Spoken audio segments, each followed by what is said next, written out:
I'm gonna take this piece and turn it into a table.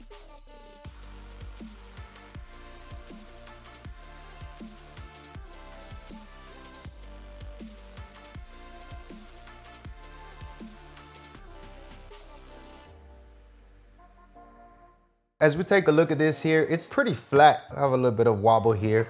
Flip it on this side. It's not too bad. I can likely sand this down and then add some legs to it, but I'm gonna clean it up a bit more. The surface is quite rough from the bandsaw blade. Now I'll place this piece on my homemade flattening jig. And once I lock it in place, I'll adjust my router to make sure I take off a layer of this. Since I'm not taking off much, I'll adjust my router bit to the lowest point of this piece. I'll just give this one pass, flip it over, and repeat the same thing.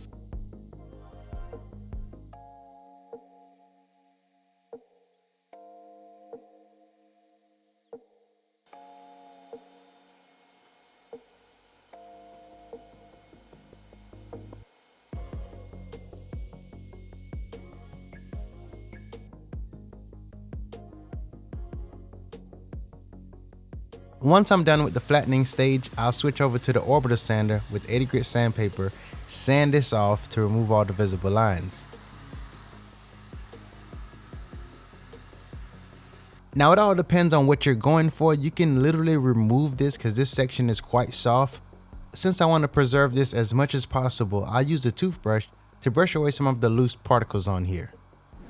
For the sides, I'm going to switch over to my drill using a sanding pad. Without a doubt, this was the easiest method.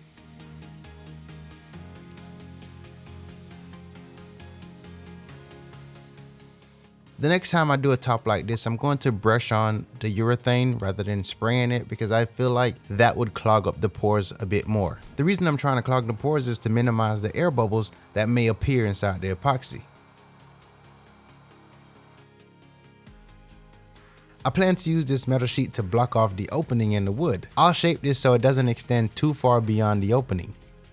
As a substitute to this, you can use the sheathing tape, plastic, or even melamine. I'm using this because I feel confident that the epoxy will not adhere to this.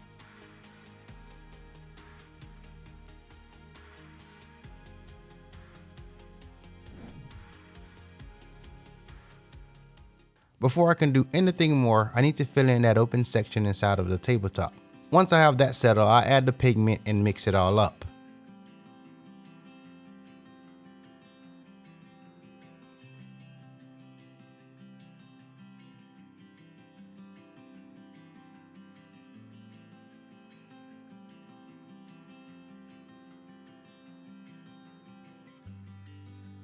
I added weight on top of this to keep everything pressed flat. This is how I left this project, and when I came back the next morning, this is what I found. This is a pretty ugly crack. I wasn't sure what happened here, but it's likely I overheated this area attempting to get rid of all the bubbles. There's just no way I'm gonna let this be the thing that stopped me from finishing this project.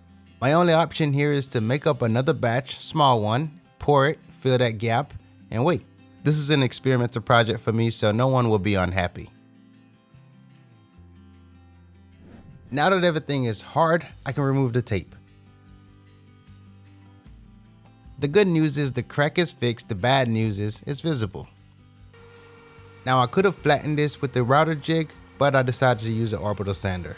80 grit did a pretty good job with removing that layer.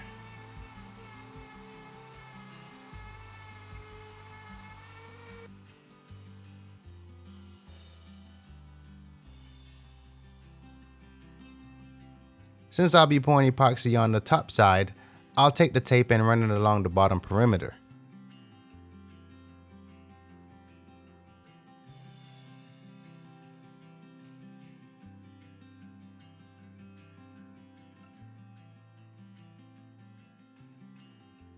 I need to pour my base coat of epoxy first. In this case, I poured off 24 ounce. With this one, I'll keep it clear, no added color.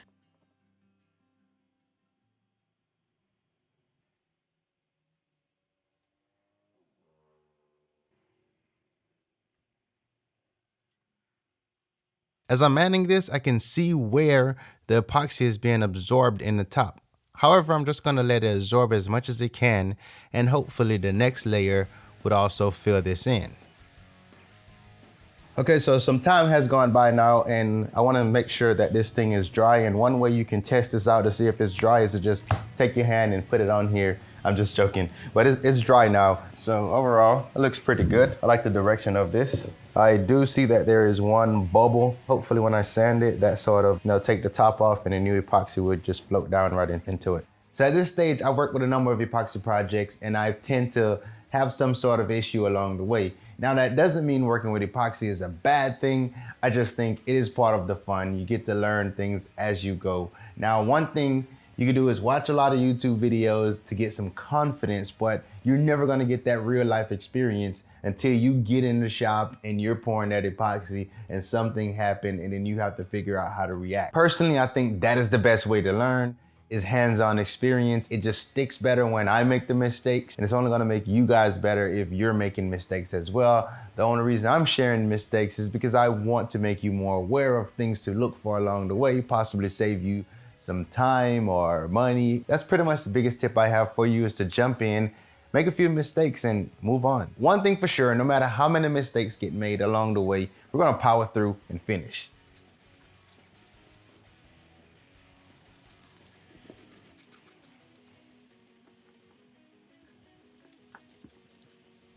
Now I'm applying the second coat of resin. This should cover all the areas that the first coat struggled to cover. In total, I'll recommend doing 2 to 3 coats.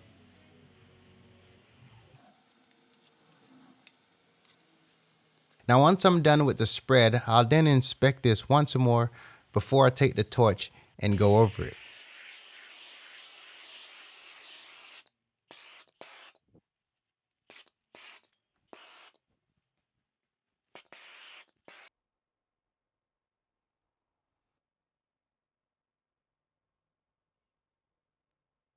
This is after the second coat has dried, and I think it looks pretty good. While I think this is good as it is, I think it could use a little light.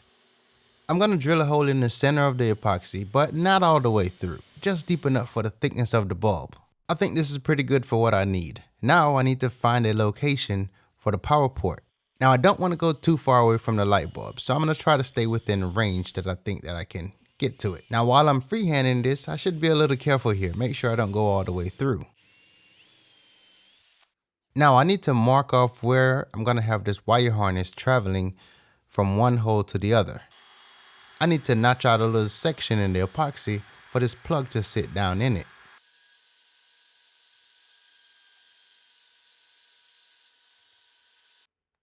I'm going to take a little risk here. I'm going to try to angle the bit from the slot that I just routed over to the power port hole. You need a long drill bit for this. Now in reality, you can simply just route this hole from one to the next, but I like a challenge and I wanted to see if I can avoid running the exposed wire from one hole to the next.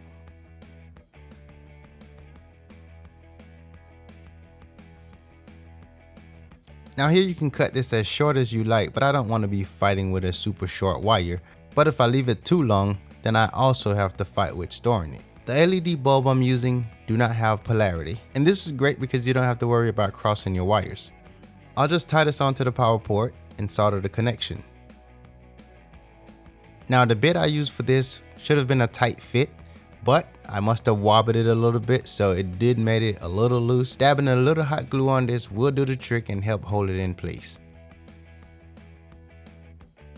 I'll also add a small amount of glue in the slot and hold the harness until it hardens.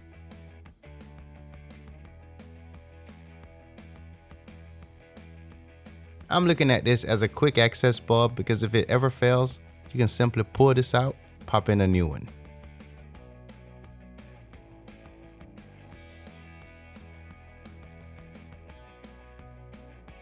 When it comes to adding the legs, I laid them out first, see if I like where they were. Finally, I measured off the spacing between them, and then I marked the holes.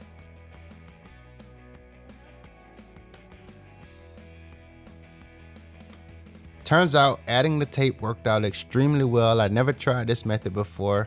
I did now, and it actually worked out great.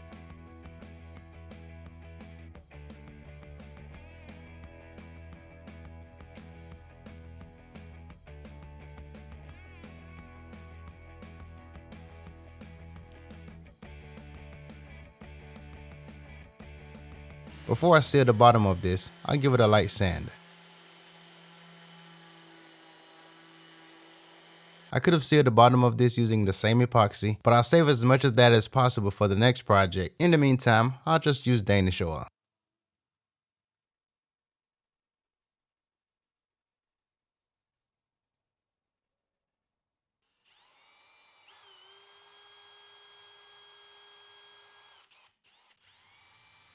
Returning to the previous marks that I made with the punch tool, I'm now going to drill out the pilot holes for the screws to attach the legs.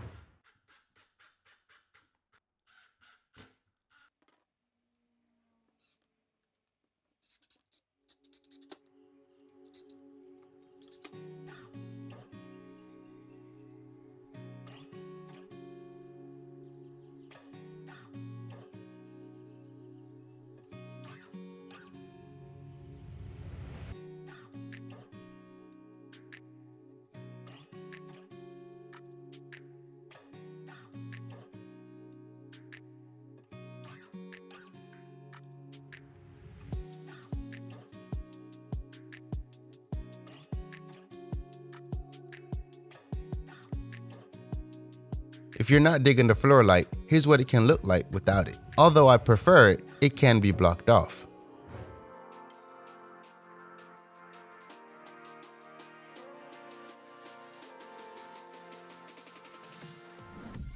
I use a piece of tape, but for a permanent solution, you can attach a piece of metal.